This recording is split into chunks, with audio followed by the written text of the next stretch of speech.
नमस्कार। अरुणाचल समाचार में आपका स्वागत है। मैं हूं यारमता सिंह। आइए बुलेटिन में सबसे पहले देखते हैं मुख्य समाचार।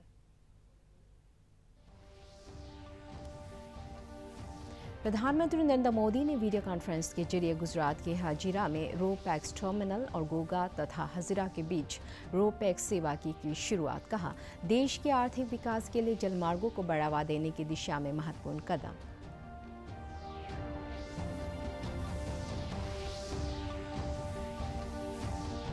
डेमोक्रेटिक पार्टी के उम्मीदवार जो बाइडेन होंगे अमेरिका के 46वें राष्ट्रपति।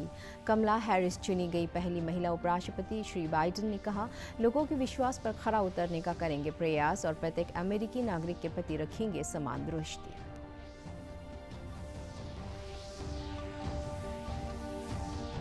अरुणाचल प्रदेश पुलिस मना रही है अपना 48वां स्थापना दिवस। मुख्यमंत्री पेमा खांडू ने कहा, राज्य पुलिस सामाजिक संगठनों के साथ मिलकर अपराध नियंत्रण और बुराइयों को समाप्त करने का कर रही है प्रयास। रोइंग में भी मनाया गया स्थापना दिवस।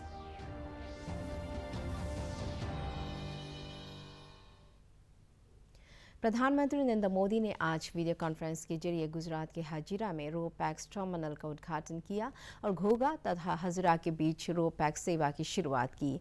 देश के आर्थिक विकास के लिए जलमार्गों को बढ़ावा देने के प्रधानमंत्री के स्वप्न को साकार करने की दिशा में इसे एक महत्वपूर्ण कदम माना जा रहा है। प्रधानमंत्री मोदी ने कहा कि सरकार पोत परिवहन मंत्रालय का नाम बदलकर पोत परिवहन और जलमार्ग मंत्रालय करने जा रही है। Hazira Goga ro pax ferry सेवा की शुरुआत होने से माल ढुलाई में लगने वाले समय में कमी आएगी।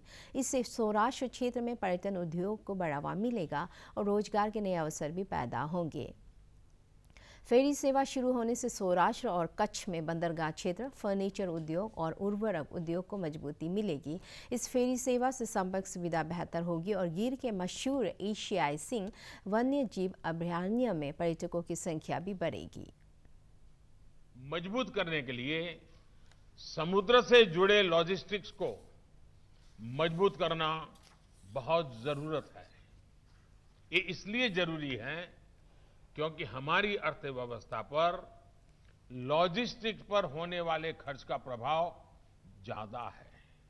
वाटर ट्रांसपोर्ट से कॉस्ट ऑफ लॉजिस्टिक्स उसको बहुत कम किया जा सकता है।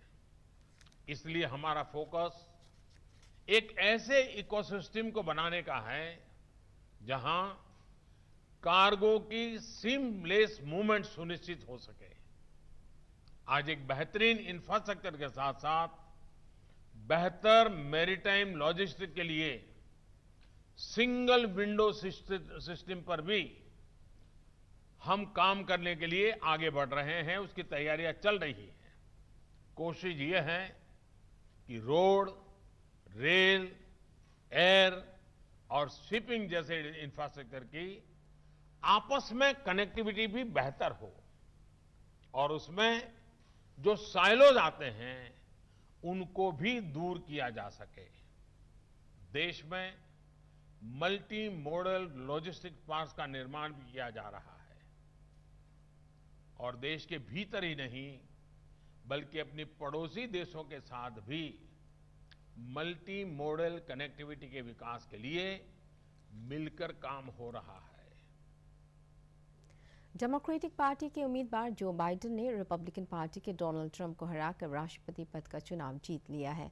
वे अमेरिका के 46वें राष्ट्रपति होंगे। श्री बाइडेन ने 279 सीटें हासिल की। पेनिसिल्वेनिया राज्य में अजय बढ़त ने श्री बाइडेन की जीत सुनिश्चित की। अमेरिका में राष्ट्रपति चुने जाने के बाद 538 सीटों में से 270 सीटों पर जीत हासिल करनी होती है। 78 वर्षीय बाइडेन सर्वाधिक उम्र के राष्ट्रपति होंगे। जो बाइडेन की जीत के साथ ही डेमोक्रेटिक पार्टी की उम्मीदवार कमला हैरिस का उपराष्ट्रपति बनना भी तय हो गया है। वह अमेरिका की पहली महिला उपराष्ट्रपति होगी। सुश्री हैरिस भारतीय और अफ्रीकी मूल की ऐसी पहली महिला है जो अमेरिकी सीनेट के सदस्य होगी। राष्ट्रपति निर्वाचित किए जाने के तुरंत बाद श्री बाइडेन ने कहा कि वे देश के नेतृत्व के लिए अमेरिकी जनता के समर्थन और विश्वास से सम्मानित महसूस कर रहे हैं।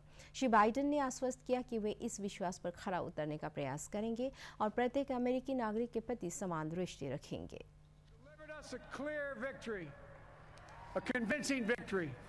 A victory for we the people. We've won with the most votes ever cast on a presidential ticket in the history of the nation. 74 million. What I must admit has surprised me. Tonight, we're seeing all over this nation, all cities and all parts of the country, indeed across the world, an outpouring of joy, of hope, renewed faith in tomorrow. Bring a better day.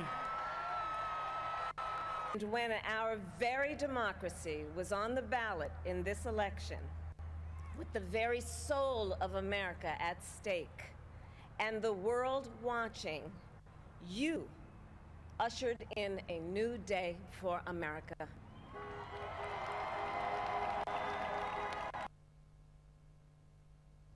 केंद्रीय जल शक्ति मंत्री गजेंद्र सिंह शेखावत ने कल नामसाई जिले में मरुआ bridge के पास तियांग नदी पर निर्माणाधीन लिफ्ट वाटर सप्लाई प्रोजेक्ट का निरीक्षण किया। केंद्रीय मंत्री के साथ उप मुख्यमंत्री चाउना मैन, जल आपूर्ति मंत्री वांकी लोवांग, लोकसभा सांसद तापिर गाव और कई विधायक मौजूद थे।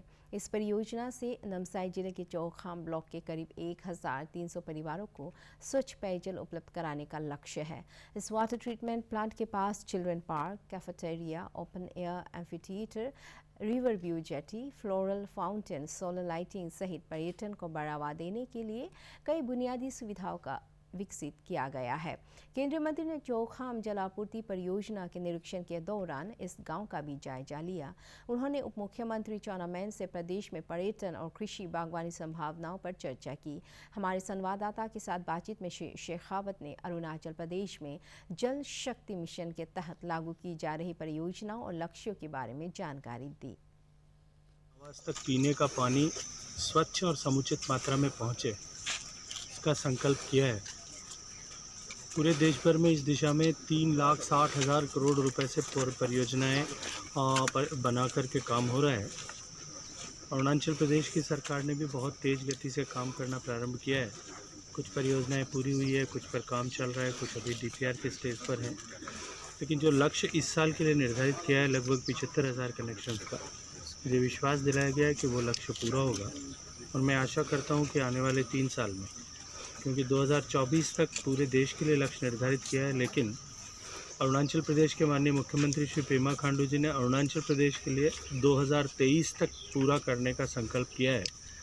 मैं बहुत सारी शुभकामनाएं देता हूं और अपेक्षा करता हूं कि हम 2023 तक अरुणाचल प्रदेश के एक भी घर ऐसा नहीं छोड़ेंगे जिसमें पीने का पानी जो है वो नल के माध्यम से समुचित मात्रा में पहुँचे। ये इंटीग्रेटेड साइट है। यहाँ पर हम ड्रिंकिंग वाटर फैसिलिटी के साथ साथ में अरुणाचल प्रदेश की सरकार इसको टूरिस्ट डेस्टिनेशन के रूप में भी डेवलप कर रही है। निश्चित रूप से जो है एक अच्छा और उपयोगी काम साबित हो सकता है और आने वाले समय में ये एक नया मॉडल जो है वो देश में बन सकता है।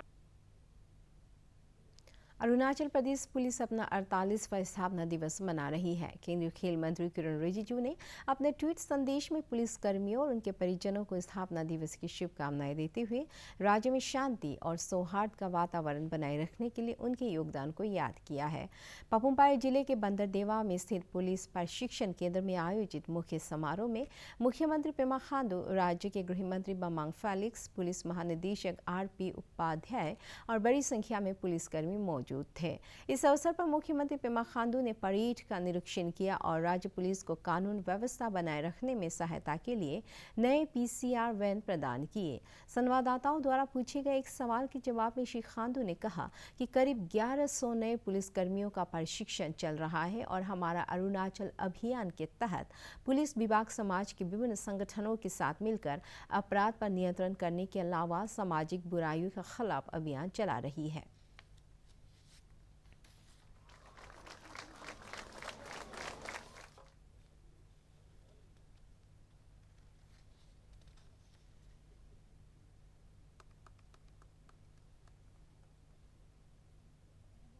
व्हीकल्स भी आज फ्लैग ऑफ हुआ है।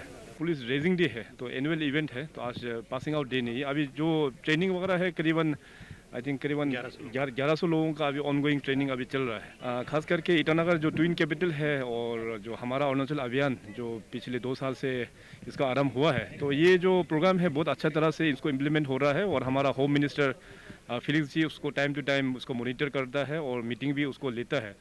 तो community participation not only in policing sector but in social reforms also. तो कम्युनिटी का साथ मिल के सब लोग एक टीम कॉन्सेप्ट में अपना राज्य को आगे बढ़ाने का इस तरह का जो है वो कॉलोनी वाइज कम्युनिटी वाइज में इसका लोग इसमें काम करना शुरू हो चुका है और ये हमारा अरुणाचल अभियान बहुत अच्छा काम कर रहा है। जहाँ तक मॉडर्नाइजेशन का बात है, ऑलरेडी बहुत सारा इक्विपमेंट्स हम लोगों के पास में आ चुका है और आने वाला दिनों में भी जो थोड़ा बहुत कुछ अगर गैप है तो इसको भी हम लोग मीटअप करेंगे।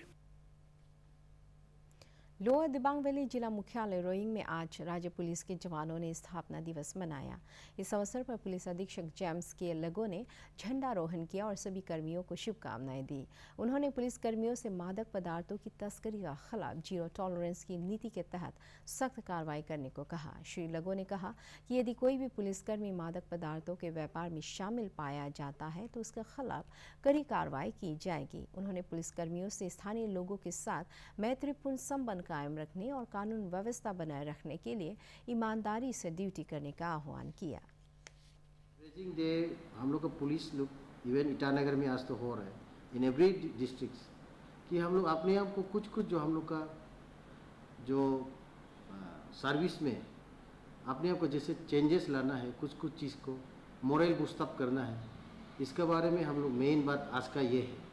मेरे स्टाफ के साथ ये प्रोग्राम में शरीक होते हुए भी plus we have also taken a place that will continue our service to the society and अपने आप को भी पुलिस पर्सन को भी हम लोग अपने आप को चेंज एक नया एनर्जी लेके एक नया मोटो लेके टीम स्पिरिट में rowing team spirit police team पे हम लोग काम करेगा बोल के we are organising this event also.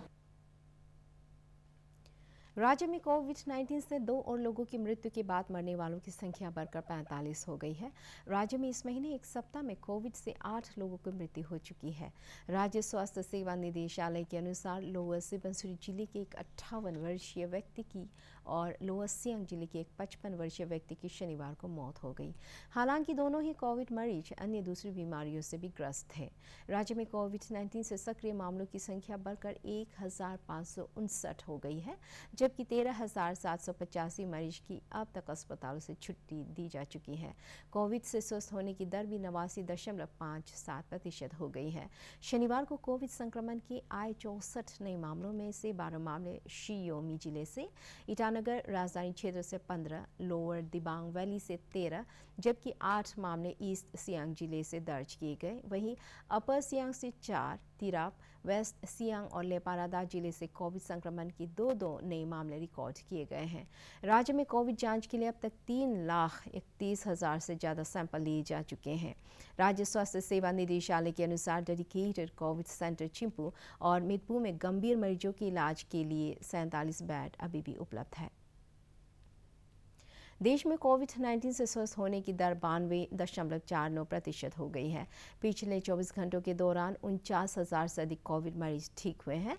इस समय देश में कोविड मरीजों की संख्या करीब 5,12,000 रह गई है। बीते एक दिन में 45,674 नए मामलों की पुष्टि हुई है।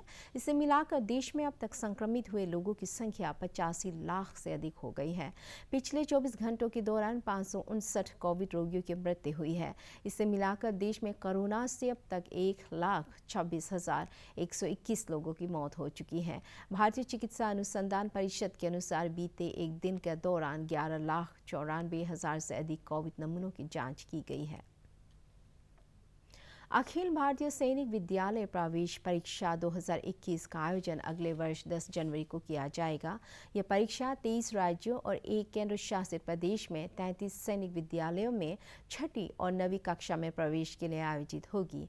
दाखिले के लिए ऑनलाइन आवेदन प्रक्रिया 20 अक्टूबर से शुरू हो गई है और इस महीने की 19 तारीख तक चलेगी। ऑनलाइन आवेदन के लिए अभ्यर्थियों को वेबसाइट पर पंजीकरण कराना पड़ता है। वेबसाइट का पता है aissee.nic.in nta.nic.in।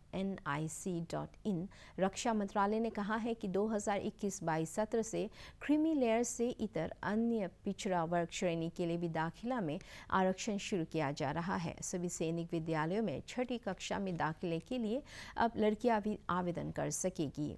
परीक्षा का आयोजन राष्ट्रीय परीक्षा एजेंसी NTA करेगी। ईस्ट सियांग जिले के निगलोक स्थित सैनिक स्कूल में प्रवेश के लिए भी 19 नवंबर तक ऑनलाइन आवेदन होगा। लोहित जिले में कृषि विभाग द्वारा मुख्यमंत्री सशक्त किसान योजना के तहत खेती में काम आने वाले कृषि उपकरण मशीन वितरित किया जा रहा है। कल आयोजित कृषि उपकरण वितरण कार्यक्रम में 10 किसानों को PDD हस्किंग मशीन और 8 पावर ब्रूस कटर वितरित किया गया। इस अवसर पर EAC पाइन केचे और कृषि विकास अधिकारी सोरशो चैतम ने किसानों को धानों की फसल में कीड़े और बीमारी से बचाव के बारे में जानकारी दी। उन्होंने कहा कि मुख्यमंत्री सशक्त किसान योजना के तहत किसानों को जरूरी उपकरण और बीज उपलब्ध कराए जा रहे हैं। मैं ये बोलना चाहूँगी बेनिफिशियरीज से, बिकॉज लाइक गवर्नमेंट जो है इतना सारा स्कीम्स आप लोग के बेनिफिट्स के लिए देता है। आप लोग को ये मशीन अगर खुद खरीदना होता तो आप लोग को बहुत पैसा खर्च करना पड़ता, तो आप लोग को ये सब्सिडी में मिल रहा है, तो काइंडली आप उसका अच्छा इस्तेमाल कीजिए और गवर्नमेंट ने जो आपको जिस काम के लिए दिया है उसको यूज़ कीजिए और ये मशीन यूज़ करके आप लोगों को बेनिफिट्स मिले, मेरा यही आशा है। एक्चुअली ये जो भी मशीनरी अभी हम दे रहे हैं वो चीफ मिनिस्टर CM माने फार्म मैकेनाइजेशन प्रोग्राम का अंदर में दिया जाता है। ये जो है मशीनरीज का जो फार्म मैकेनाइजेशन है हमको मतलब करना है, मतलब एग्रीकल्चर जो है मैकेनाइज करना है, इसलिए काफ़ी इम्पोर्टेंट दे रहा है। अरुणाचल समाचार के आज के अंक में इतना ही। जाने से पहले आप सभी से अनुरोध है कि कोविड-19 के दिशा निर्देशों का पालन करें, हमेशा मास्क लगाएं, बार बार हाथ धोएं और सोशल डिस्टेंसिंग के नियमों को मानें।